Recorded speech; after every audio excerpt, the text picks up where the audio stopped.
Yo, what up, crew? Welcome back to the show. It's your partner, Just Mike, and we're back in here on Social Media One TV.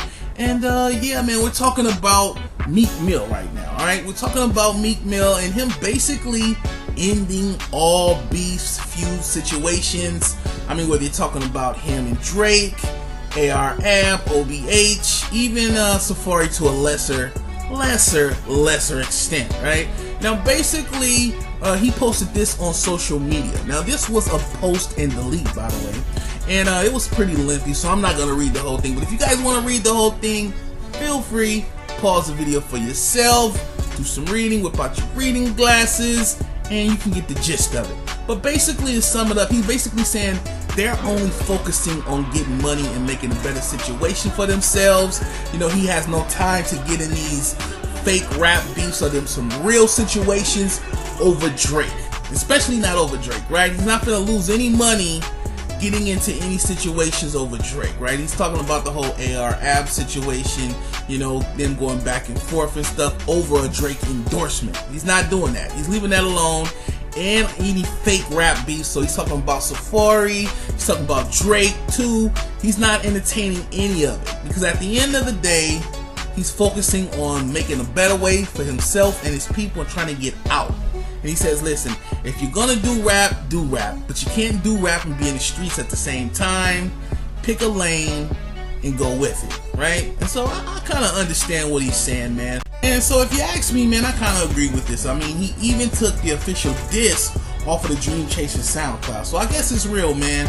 Honestly, if you ask me, I think he got everything he wanted done in a roundabout way. I mean, he basically let everybody know that Drake used another rapper's track for his album and that he may be using ghostwriters. I think Flex even came up on this, man. I mean, you know, he basically got 15 more seconds of fame. You know, he got a little bit of youth in him, a little vigor by being able to stick it to Drake with those reference tracks and everything.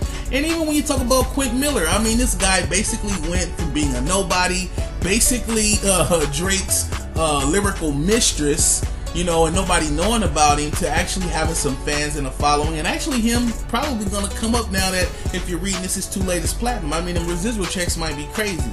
When you talk about AR-Ab and OBH, I mean, AR-Ab was basically able to put on a clean shirt and step in front of the national spotlight for a minute, him and OBH, and they was able to like be treated like real rappers instead of Philly street goons, right? So that was a good thing.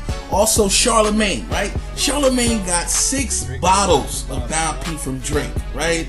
Somebody who you thought would have never done that, he got it, right? So that's definitely a win-win for Charlemagne. And then you're talking about the winner in this situation. I mean, this guy definitely came out the champion in this situation. You know, Drake, alright? AKA Champagne Poppy, AKA the Six Man. I mean, he basically turned OVO Fest into a Canadian Summer Jam. And you're talking about his diss record back to back, actually moving up on the charts and making the money, right? Also saving his career in the process. And then, you know, his album goes platinum, so it's definitely a big win for Drake.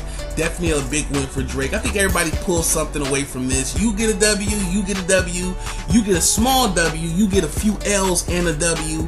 And yeah, man, the one thing Meek Mill has to understand is that, you know, win, lose, or draw in this quote-unquote situation, he still gets to go to bed every night with the hottest chick in the game, the richest chick in the game, and the girl of his dreams. But I want to know what you guys think, so make sure you guys hit me down in the comment box. What do you think about Meek Mill basically laying down a cease and desist or a ceasefire? I don't know, man. I think, like I said, man, he had everything to say, and we all had fun, right? We all had fun on this thing. A lot of memes, a lot of laughs were shared, and now we can get back to the regular business of being petty on other people, right? But that's it for this one, man. I want to know what you guys think, so hit me in the comment box, share this across your social networks. Also, subscribe to the channel and subscribe to me on social media at JustMike77. That's on Twitter and Instagram. And I will see you guys on the next vlog. Until then, it's your partner Just Mike. I am out.